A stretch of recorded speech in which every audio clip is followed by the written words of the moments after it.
Now, I know that because I'm a counselor and a coach, that I'm supposed to tell you to use your I feel statements when you want to have a difficult conversation with someone. You've all heard this, right? It's the standard advice that you hear pretty much anywhere is to say, I feel blank when blank happens. And I think it feels a little cheesy to me. What about to you? I definitely think if you have a history of arguing with someone or you can't seem to come to some resolution about a topic with someone, the I feel statements are definitely a large step in the right direction. But to be honest, most people mess them up. I'm going to tell you how they mess them up. And a lot of times it can still feel make the other person feel defensive, because that's the point of using the I feel statements, is to try to kind of keep it into your lane and not um, criticize someone else, not to make someone else feel judged or like they're in trouble or something like that. So that's the purpose of the I feel statements, and they do an okay job, much better than arguing, yelling, screaming, nagging, preaching, much better than all that. But I think we could do even a little bit better. But let me tell you first, before I tell you how to do better, let me tell you how most people mess up the I feel statements. They use them a little bit as a weapon. They'll say, I feel pissed when you act like a jerk. That's not the way to use the I feel statements. And a lot of times, I feel angry when you don't come home on time. I feel neglected when you don't pick up after yourself. You can see how it's definitely more disarming than a straight out criticism or judgment. But you can also see, if you listen to that statement, like it's just sort of a nicer version of criticism or judgment. I think a better way of doing the I feel statements is, and this is from not from me, this is from Brene Brown, who some of you, if you guys, do you know Kim, our therapist, Kim?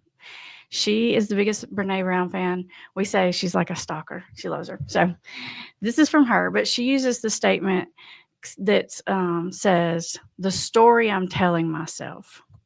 And the reason why this works so much better is because there's an acknowledgement in there that whatever I'm feeling or whatever's happening inside of me may not be accurate.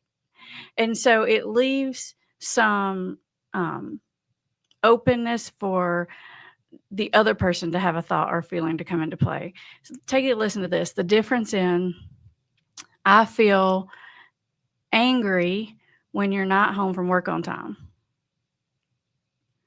Better than you're never here on time. The I feel statement is definitely better than that. But if you go with the story I'm telling myself, if you say, the story I'm telling myself when you don't come home on time is that you don't have any consideration for the other people in the house, that I've made dinner and dinner's getting cold. And that may not be accurate. That's the story I'm telling myself. And so when you approach it that way, you're kind of saying the same thing, right? But you're saying it in a way that's a lot less critical and judgmental, and it acknowledge that it could be that you feel the way you feel because you're making up a story in your head. But it also allows the other person to explain what really is going on when they're late from work. And the other person might say something like, I feel constantly worried about being able to provide for the family. And I know sometimes I overwork and I overextend myself, but I have this fear, maybe it's a rational fear, that we're not going to be okay and that I'm not going to be a good provider. Right. So gives the other person a chance to say what's going on with them, the story that they're telling themselves. Because usually when we find ourselves upset about something, it's a lot more about why we think it's happening than what is happening. Because normally when someone's doing something, we like to put a judgment on it. And usually it's a negative judgment towards the other person or the other situation. And we assume we know why it's happening. And that's actually the thing that's making us upset. Like if we go back to the whole you're late to dinner analogy, the late to dinner, yeah, that's annoying, right? That you cook dinner and it's getting cold or whatever.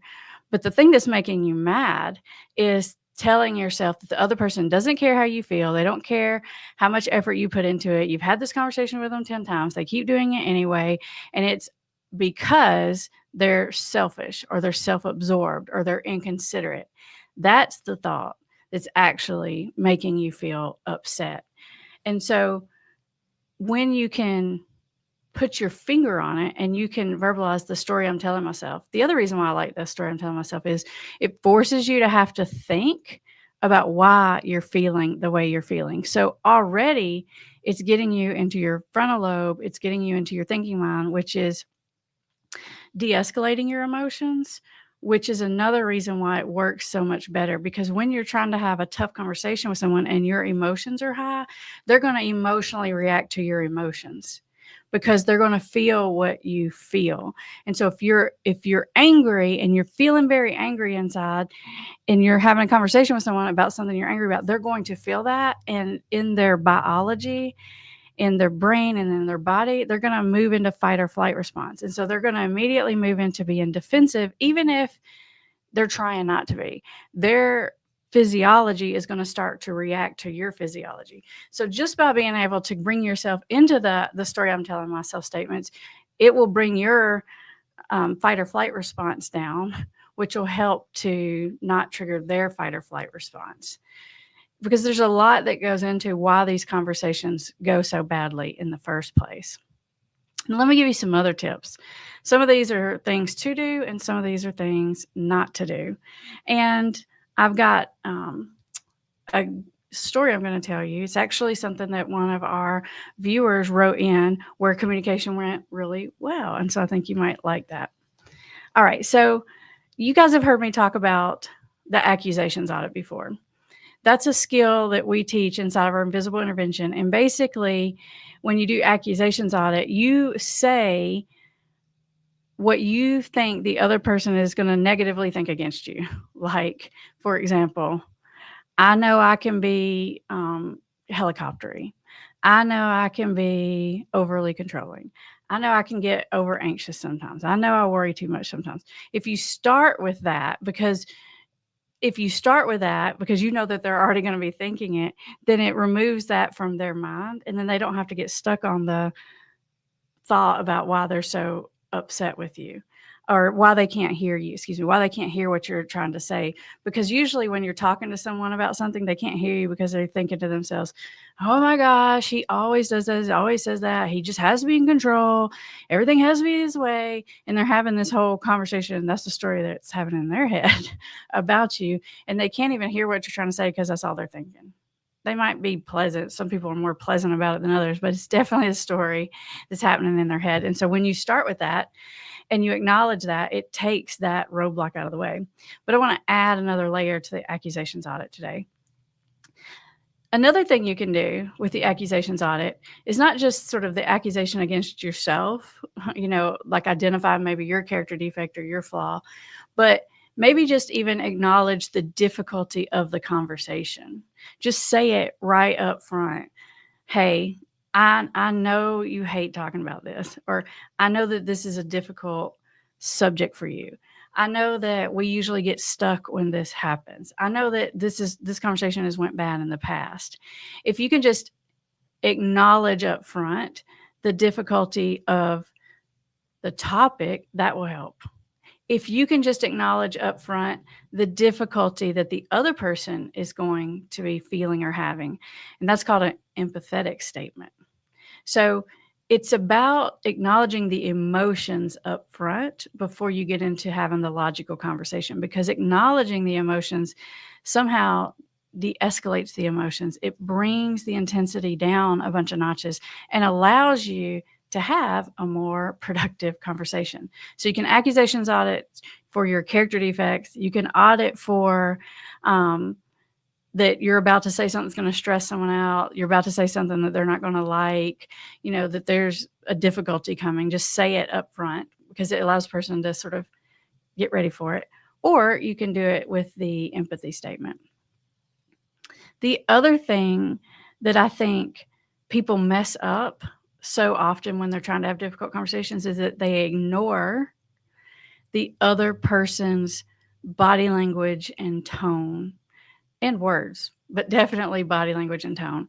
So it's like if you have something that's on your mind and it's just so pressing and it's so important to you, you think you've got to express it right now, but you're looking at the other person you're talking to and their body language is closed. Their body language is like, or angry, or you can literally see steam coming out of their ears, or they're rolling their eyes, or their face is turning red. You need to stop, because no matter how important you think whatever you're communicating is, you're not having a productive conversation.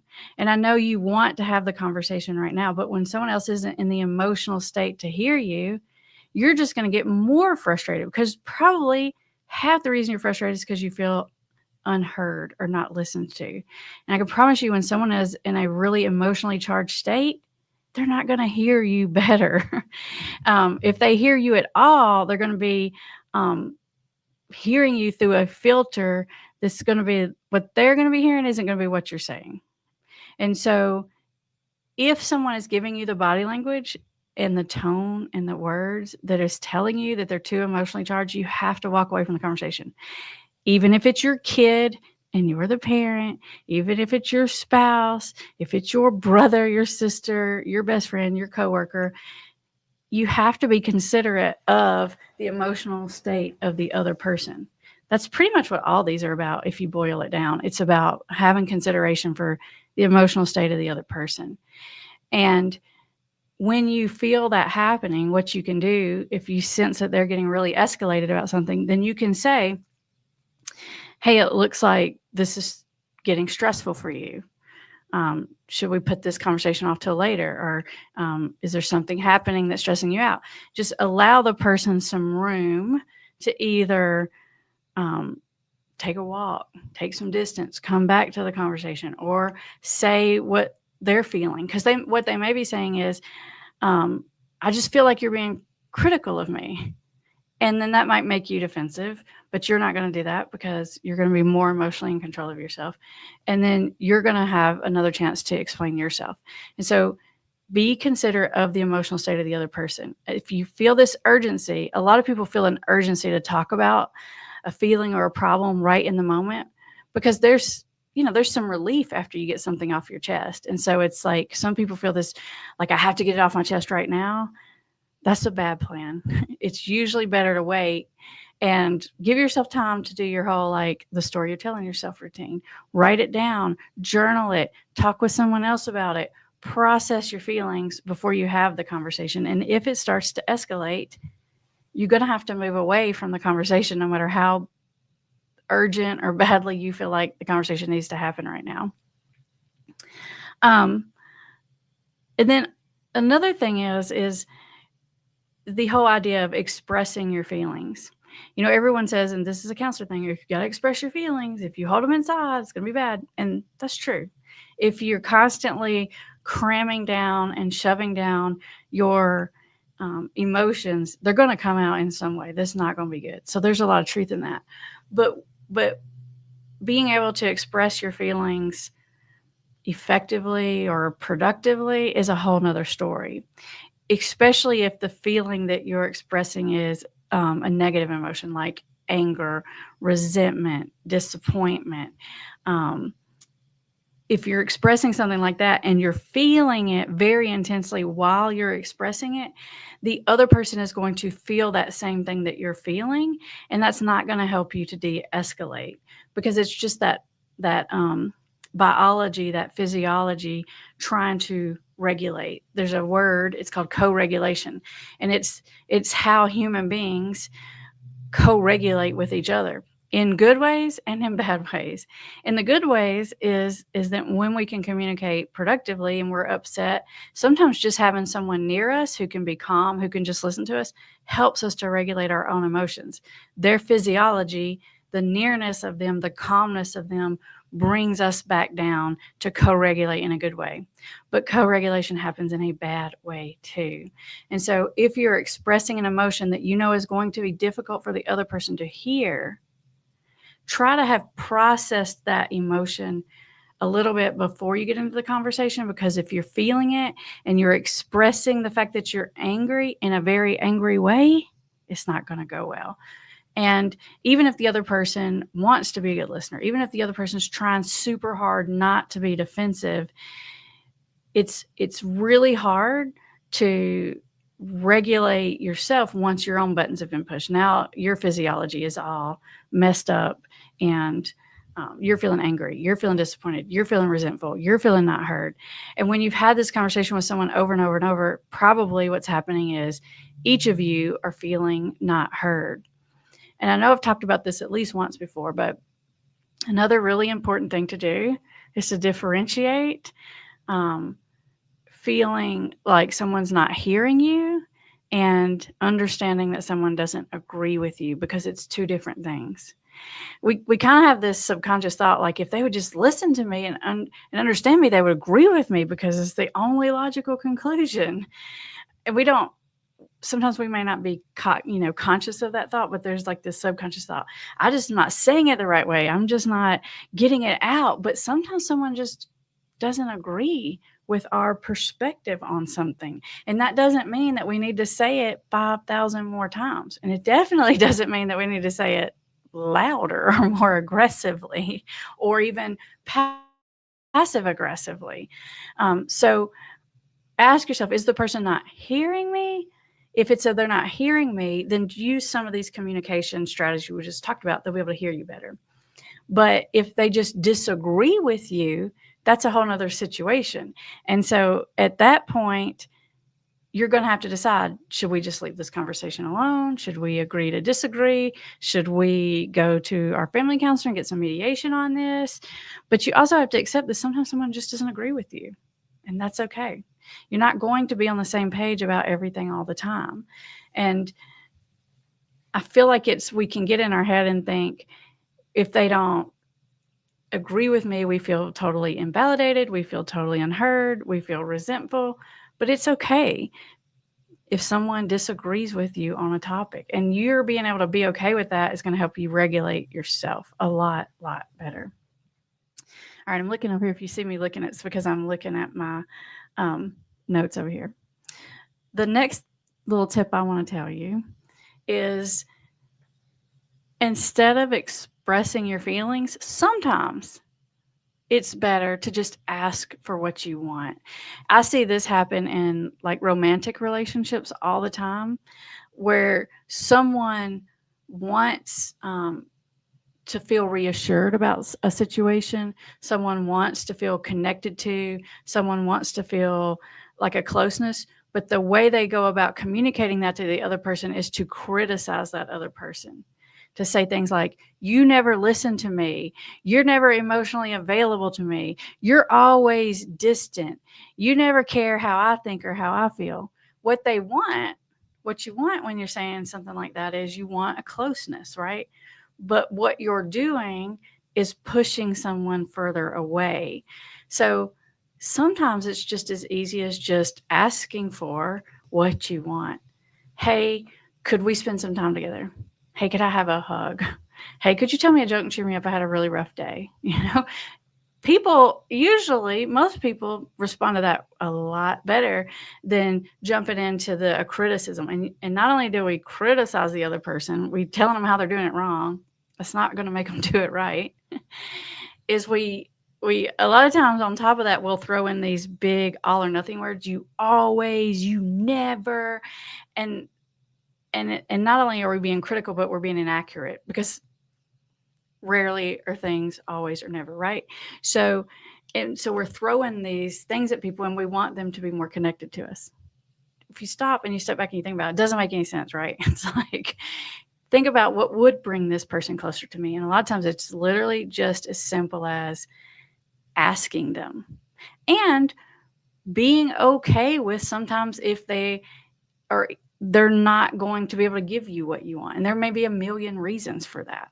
Like they're not capable, or they're not in the right emotional space, or they don't have the money to do it, or whatever. There's a lot of things. So asking for what you want is a lot more likely to get you what you want. But you also have to be able to accept that you may not always get what you want when you want it.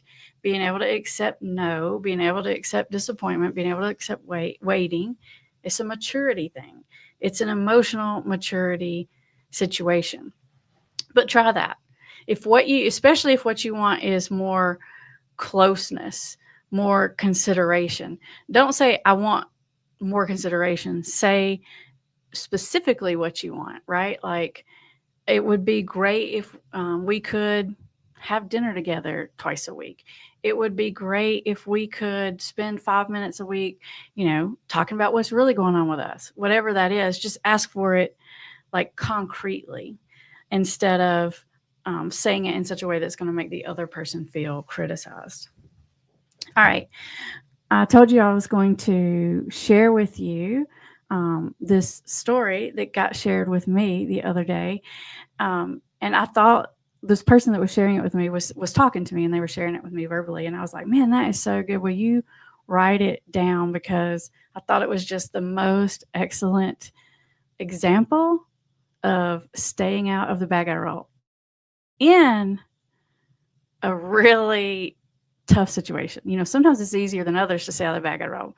And you'll see when we go through this, the situation definitely would be high risk for getting yourself in the bag I roll. So let me look at that. And I was afraid I was going to tell it wrong. So I'm just going to, the person wrote it out for me. So I'm just going to read to you so you can hear the story. My ride home with my 25-year-old son. Our son was arrested for his second DUI. He asked if he could spend 4 days with us because he couldn't eat or sleep, and we said, of course. We used all of the Amber tools that we could think of during those 4 days. We got into our hearts. We talked about fun, silly things that Amber said, and even did small talk. We did not bring up the accident or the arrest. Let's see. Oh, I lost my place. His phone, or bring up the fact that he was looking at his phone when we ate together. This was a different approach, and this was different and appreciated, and we told him so. We did not criticize or put peer pressure on him, or eat or wake up at a certain time, or to talk to us about anything specific. We stayed in our lane. We were as genuine with him, complimenting him and telling him what was on our minds about our lives and our vacation and our plans. Now, there's more to this story, but I want to stop right here and just talk about this first part. So you could just stop and think about, put yourself in this situation. Your young adult son just got arrested for the second DUI. How are you thinking and you're feeling? What are your feelings, right? You could go with the whole let me express my feelings thing right here, but it's probably not going to go well. And so this person who wrote the story purposefully chose, and this was really actually two people, it was a set of parents. They purposely chose how they were going to respond. All right, here we go. Here's the hard conversation part. On the ride home, it was just the two of us because his other parent was spending time away. She's in the medical field, and she has a really hard job. So I used another one of Amber's tools, which is to plant a seed. One of the conversations on the ride home was, hey, Brett, which isn't the real name. Hey, Brett, tell me what made you want to run that half marathon when you were back in high school. He got a sweet little smile on his face and said he just wanted to. So I said, well, tell me what made you think you could do that. And tell me how you trained for it. And so he tells me that he timed himself. Lost my place again. He tells me that he timed himself and pushed through. Every time he told me something about seeing someone else ahead of him and then catching them, I said, see, you dug deep and you made your goals. You're passing the next person and wants to keep going. Oh, hold on. I should have made this bigger. I need more glasses, Bree. The next person, and he agreed and then kept talking. I wholeheartedly loved the conversation, finding out something new about him that I was completely inspired by. In fact, I told him I know that I'm not a runner, but it made me want to train or at least walk a 10K when everyone else was running. and he thought that was a great idea. I asked him what he thought it would take to run another half marathon. And of course, he said that he knows that he's not in great shape. He hasn't worked out in a long time, and the drinking and drugs has made his body weak. He cheerfully answered that he would take a couple of months to get into shape again. He didn't say that he would, but he did think about what it would take. So he didn't agree to retrain, but he was thinking about it. Well, here's what I would have to do. And then I said, I could see you doing that again. You are an athlete at heart. Brett was on the rowing team, and a rowing team that they call crew in high school. He was good at it. He loved it. When we dropped him off, he gave me a big hug and thanked me for his support. My parting words were that I believed that something really good was going to come out of all of this, and that I loved him and that he could find us anytime for whatever he needs. I also said that I wouldn't be texting or calling him for non-important things because I knew he had a lot to take care of, and I wasn't going to distract him from doing them, and he thanked me. So let's analyze this a little bit. You know that this parent was thinking, I can't believe he got another DUI. What the heck? And the parent's probably thinking, I'm not paying for that DUI. I hope he's going to buy his own lawyer. You know, you're going to have all these like upset thoughts, right? Because you've been dealing with some struggles with your kid. And this is the second big legal issue. But instead, these parents chose to focus on connection and relationship. And they didn't directly deal with the DUI situation, but they dealt with it indirectly, but in a much more productive, effective way. Because by asking their son these questions about, remember that time you did that marathon, you're helping him to connect to his strengths, his ability to push himself, his ability to get over and do difficult things. And that is what he's going to need to push through and figure out this whole legal situation problem. Can you see where that's a whole different way of supporting someone, a whole different way of talking about something? It's a lot more strategic and productive. This was super high risk for landing in the bag I roll. Like, I think 99% of us would land in the bag I roll. I think I would probably land in the bag I roll if I were in the situation. So I was quite impressed with the story, I got to admit. Have you ever successfully navigated a really high risk situation? Have you ever used any of these techniques? I want to hear more success stories, because we hear a lot of stories where it goes wrong, and it does us a lot of good to hear when it goes right. Have you used these techniques? What's worked for you? What hasn't worked? Let us know. We are about to get to the point where we're going to take some questions and some comments. If you're here with us watching live, Bree's back there. She's going to moderate for us. We probably won't get to all the questions, but Bree does her best to keep up with them, and it helps if you put either the word question in all caps or some question marks in front of your question, because she'll know that you're trying to ask a question to me and you're not just talking to someone else in the chat, which is totally fine to do. We want you to do that. It just helps us to kind of scan through and figure out what's happening. This is usually the point when I remind you that there are resources in the description, and there are good resources in the description. And I put you a couple of free downloadable resources that kind of fit with today's topic. One of them is the 36 questions that you can use to create connection with someone else. And they actually come from an old study that's called How Do You Make Someone Fall in Love with You? But even if you're not trying to make someone fall in love with you, even if it's just a friend situation or a family situation, these are questions that create connection. So you can download those totally free. And then I also put in there where you can download my cheat sheet list of ways of how to positively affirm someone else, just different ways other than good job. You know, we can kind of run into the wall with that and we can't think of what to say. So both of those and a lot more stuff's down there. And then also, I want to tell you about something that's coming out soon that I am super duper excited about. I don't know that I've been this excited about any of the other things that we've done. So welcome to the future, people. I have figured out how to clone myself and make an AI version of myself. You guys probably know what Chat GTP is, right? You can have conversation with Chat GTP, but the problem you can ask it anything. In fact, I use Chat GTP all the time. And the problem with it is it gives you kind of a watered down answer sometimes, because it's literally scanning everything that's on the internet from anywhere since the history of time or whatever. And so a lot of times you get a very watered down answer. But I figured out a way to create a system like that, an AI system like that only pulls from the techniques and strategies that I teach. So basically, you create this AI version, and I've downloaded into it every video I've ever made, every blog I've ever written, every online course I've ever created.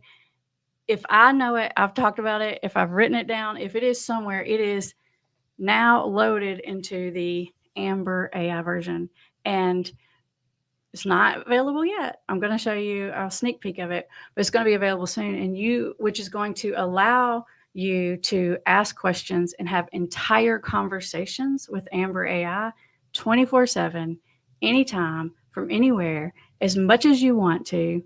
And from what I'm told, I haven't tried this out yet, in any language that you want to. Can you tell I'm excited? It's pretty exciting. Wait till I show you how it works, and then you're going to be excited too. The reason why this is so exciting to me, number one, is because it's like super futuristic. It's like, dang, like you feel like you like are in a time machine and you flash forward to the future. But also because it solves a big problem that we in the office have struggled with for a long time, and I know I definitely have struggled with, which is how to be more helpful to more people in a more affordable way, right? Because yes, we offer coaching and counseling, but that can be expensive. I'm not going to lie about it. And you have to wait for your appointment, right? So maybe, something's going on. You need to talk to one of us. You need to get a piece of advice, but you call Bree and she says, I can get you in, but it's going to be several days, or maybe even a week, or maybe even 2 weeks, right? A lot of times by the time you get to your appointment, that crisis is past, and then you don't even remember why you made the appointment. You usually find some other things to talk about, make it useful. But there's some inherent difficulties in even scheduling those. And then we do the live calls. We do, Kim and Campbell do live calls with their family membership, where they do live calls every week with just the people in their membership, and they take questions, and you can submit them and they answer them. And I take questions and comments on this live call every Thursday. But if you've ever watched the live calls, or you've asked questions, it can be helpful. But look at the little chat box over there. It's like literally this big. You can write like 3 sentences max, and then I have to try to interpret everything you're trying to tell me, and I have to give you the best response I can. And obviously I do the best that I can on that, but I feel certain that a lot of you leave feeling like, I don't think she got the whole story. I think she missed the mark here, because I know it, because I feel it when I'm trying to answer it. The thing about Amber AI is it's going to be a much, much more affordable and accessible way to have an entire conversation with me. And you might be like, I don't know, can't you just Chat GTP it? Can't you just Google it? But Amber AI actually tells you exactly what I would tell you. We've been testing it. We've been running it. We've been giving it questions and training this thing to answer the question with the philosophies that we teach here. It's kind of exciting. I'm going to see if I can show you a little version of how it works, and then we're going to get to the questions. But it's not available yet. It will be soon. I don't have the voice just right. I can't seem to get it that southern drawl like it needs to get, but we're going to get there. I'm working on it. But if you want to be on the waiting list to try out the AI coaching, there's a link in the description, and you can just sign up to be on the waiting list. I'm going to pick some of the people from the waiting list to be beta testers to help us train this thing. So you can kind of interact with it. You can ask it all kinds of questions and see how it responds to you. So I've cloned myself. I feel like a tech genius, but we'll see if I can get this thing up on the screen for you. So we'll find out in just a second. Let's see if we can add. All right. Let's do it this way. Okay. So this is what Amber AI would look like if you logged into it from your desktop, but you will actually be able to log into it right from your phone and just text me back and forth and just talk to me back and forth. So this is what it looks like. You can see that there's some buttons up there that says text or call. So we'll do a voice call. We'll ask Amber AI a question and we'll see what she says. Bree, is there a good question in chat that we could ask Amber AI?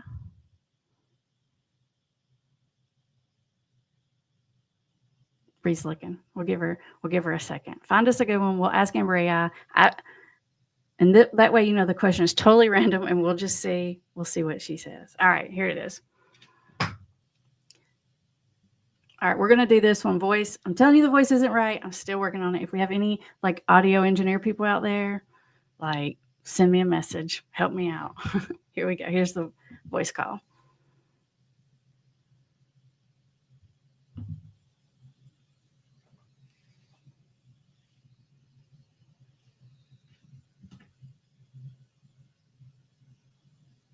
Hey, thanks for calling Amber's AI coaching line. How can I help you? Yeah, I have a question for you. Is it worth communicating at all when someone is in a relapse and begins to be verbally abusive? It feels like he's using any communication tools, just triggering their verbal abuse for some reason. It's a tough spot to be in, for sure, when someone is in a relapse and becomes verbally abusive. It's important to protect yourself emotionally while still holding space for their recovery. Here's the thing.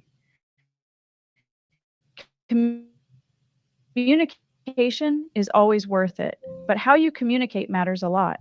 If they're being nasty or disrespectful, you don't have to sit there and take it. In fact, engaging with them in that moment can actually reinforce the bad behavior. Instead, you can set a boundary in a calm but firm way. For example, you might say something like, "It seems like you're having a rough time right now. Let's try this conversation again later." And then step away or hang up if you're on the phone. The key is to disengage without escalating the situation or getting drawn into an argument. Now, I know it can feel like every attempt to communicate just triggers more abuse, but that's often because they're in a heightened emotional state during a relapse. Their brain is in survival mode and they're lashing out at the person who's closest to them, you. It's not fair, but it's also not personal, even though it feels that way. When they're calmer, you can try to reestablish communication by keeping it short and neutral. Sometimes, even a simple text like, "I'm here if you need me," can be enough to remind them that you're in their corner without opening the door to more conflict. That said, if the verbal abuse becomes a pattern, it's okay to take a step back. You can still support their recovery without being their emotional punching bag. Remember, you're modeling healthy boundaries, which is something they desperately need to see. And if they're not in a place to communicate respectfully, it's okay to hit pause and revisit the conversation when they're more stable. You're not abandoning them, you're just protecting your own well being so you can continue to be a source of support in the long run. How are you feeling about setting those boundaries? Does it feel doable, or do you think you might need some more strategies to handle those moments? Thanks, Amber. Yeah, that was helpful.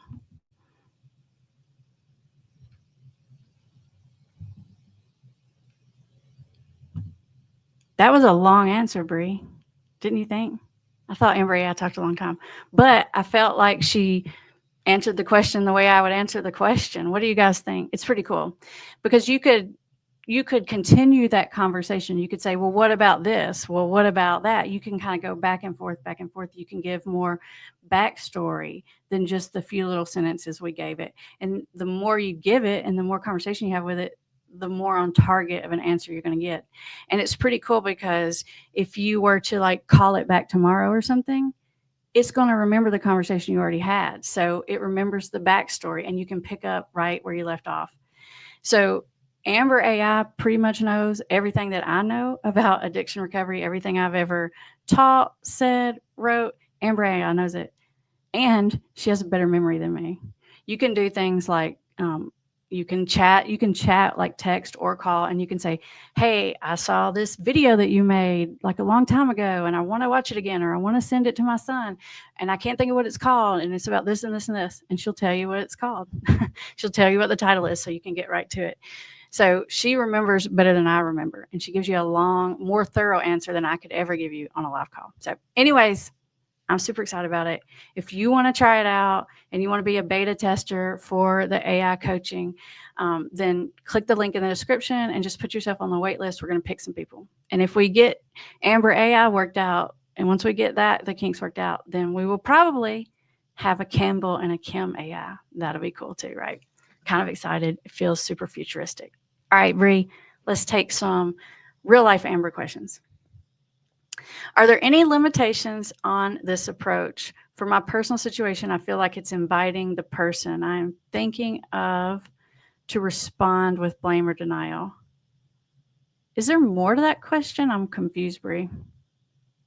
Are there any limitations on this approach? From a personal situation, I feel like it's inviting the person I'm thinking of to respond blame or denial. Are you asking, are there any limitations on these techniques that we talked about earlier? Is that what you mean by approach? I think that's the part where I'm getting stuck. Are there any limitations? Sure, there are limitations. There's always limitations.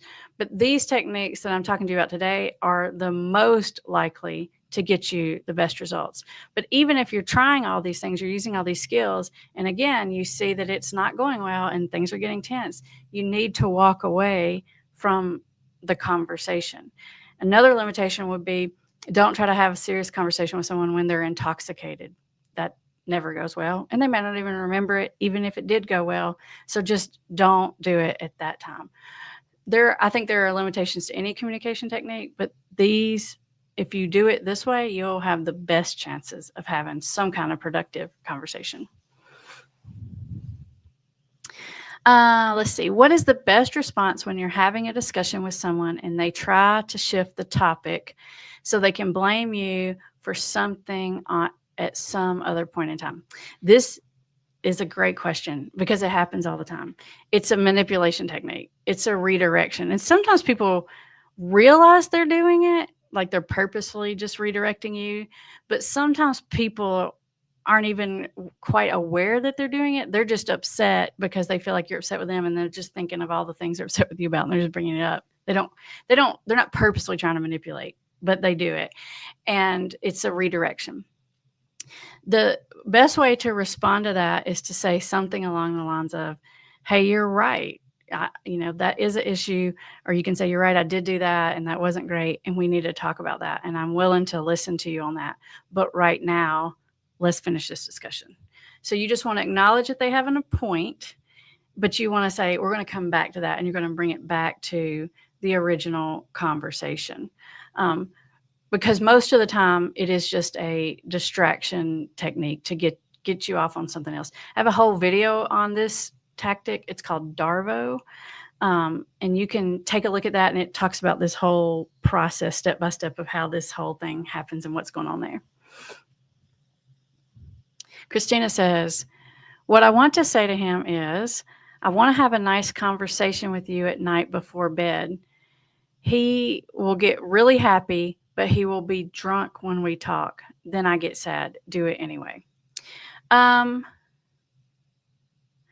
He will get really, so when you say to him, I want to have a conversation with you before bed, he's open to that idea. Is that what you mean when you say he will get really happy? Like, he's like, yeah, that sounds good. But then he drinks too much, and then you get sad, and then you're not in the mood to talk anymore. That's what I think you're saying, Christina. I hope I'm interpreting that right. Do I do it anyway? I think I would probably pick a different time. I know you want to have it before bed, but if you know he's going to be intoxicated, and then even if he has a conversation with you and he does fine, but you know he's intoxicated, you're going to be upset about it, I'm guessing, right? So you can say, I love it when we can spend time together, in the evening before bed, and you're sober. You can say that, but if what you want is to really have some good connection, communication time, then I don't want you to set yourself up for failure. If you know he's going to be drinking at night and it's going to upset you, then I would probably try to find another time. Like, is there, can we connect at lunch? Can we connect in the morning? Something like that. Jennifer says, my partner is very close to finishing a 28-day program, but wants to leave early. He said he didn't think the program has anything more to offer. I'm trying to get him to stay. What do I say? He wants to leave a week early. Good. Jennifer, you read my mind. That was going to be my question. Also, how can I support them when they get home? He's coming from a structured environment to very, very unstructured. Okay. I think I would probably ask you, Jennifer, is do you think, and I know you don't know, right? But like, what's your gut tell you as far as is he just trying to get the heck out of there because he just wants to come home and relapse and use it up and he's just saying whatever he has to say to get out? Or do you get the gut feeling that maybe he has plateaued there? Maybe he has sort of gotten what he's going to get out of it. And what he is saying to you is legitimate. I know it's hard to know that, but my guess is, I think you said this was your husband. So my guess is you know him pretty well. So my guess is you probably have a gut feeling on this. If you feel like it's a legitimate, validated thing, then you can explore that with him. I wouldn't say, okay, babe, I'll be right up there to get you. I don't know that I would jump in the car and go get you, but I would listen to what he has to say. And then I might say, you want to come home for these reasons. And then you might say, is there any reasons that you might want to stay? Is there any pros to staying or something like that? And get him to also talk about the other side. Another thing you can do in a situation like that is to say, okay, but what do you can talk to him about what are your plans when you get home? Are you going to have some kind of aftercare plan and something like that? If you can get them to stay, talk them into it, I think that's better. But sometimes you just can't. And then the second part of your question is he's coming home from a very structured environment to a very unstructured environment. I have a whole video. Actually, I think I probably have multiple videos on this topic, so you can get like the whole download on it if you want to check those out. But the short version of it is as much as you can, try to act normal. You're going to be feeling super uptight, Jennifer. You're going to be like walking on eggshells. You're going to be a nervous wreck, wondering, is he going to relapse? What's he doing? Is he being shady? All that kind of stuff. So what you don't want to do, though, is make every conversation out of your mouth about that topic. You don't want to, if it's the best that you can, you don't want to be bringing that nervous wreck, anxious energy, because like we talked about before, he's going to feel that. He's going to co-regulate with that. And in a not good way. And so I don't feel like you have to create a big structure for him. Like sometimes families will create this whole thing where it's like, you got to go to so many meetings a week. And I've already arranged for the babysitter and I've already put this whole thing together. And a lot of times people don't like that. So unless he's asked you to do that. So it's up to him to bring the structure into his own recovery. How do you support him? You be kind and considerate, and maybe you give him an extra, a little extra like grace if he's a little bit more moody or if he's a little bit stressed. You can give him a little bit more grace, a little bit more breathing room or something like that. But it's not up to you to have to create some kind of structured recovery program like would be in an inpatient setting. So just take that pressure off of yourself. Crystal says, my addicted husband tries to read me abundantly. He says he feeds off of my emotions, like I can't have anything but joy, or he is asking what's wrong. He avoids mature conversations. I think that word abundantly, I must be the wrong word.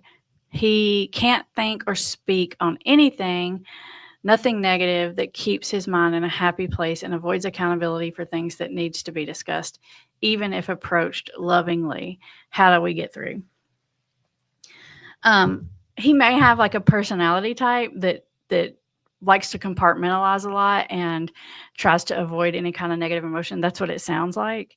And so if he's the kind of person that tries to avoid negative emotion, coming at him negatively, even if it's lovingly, is probably going to trigger him, and he's just going to try to avoid it, like just avoid the conversation or make light of it. One thing that you can try, I don't know the person, Crystal, but one thing I might try is to try to approach a difficult conversation with humor. Sometimes if you come at it lovingly, like saying something like, I really care about you. I really want to be here to support you. That triggers a, oh my God, here we go, kind of feeling inside. But if you just have the conversation and use a lot of humor and just have it in what I call the drive-by nature, which is don't like set this big formal time up and say, we need to talk or anything like that, just in the car. just bring it up and be light about it. It's the tone and energy that you bring when you bring it up. You can actually get them to talk about difficult things if you keep the energy a little bit up, because he sounds like he freaks out, he panics, he gets anxious with negative energy. That's what I do a lot. And I work a lot with guys, and I think a lot of times that works well with men, is to get them to have difficult conversations, but not in a way where they feel like I'm trying to make them cry or something. They're just going to freak out and shut down. You can see it in their eyeballs. Yeah, try using humor, try using the drive-by approach. Julie says, my loved one shuts down when I talk to him. I'm trying to get him to tell me how he feels so I can use the invisible intervention techniques and move forward. I'm stuck.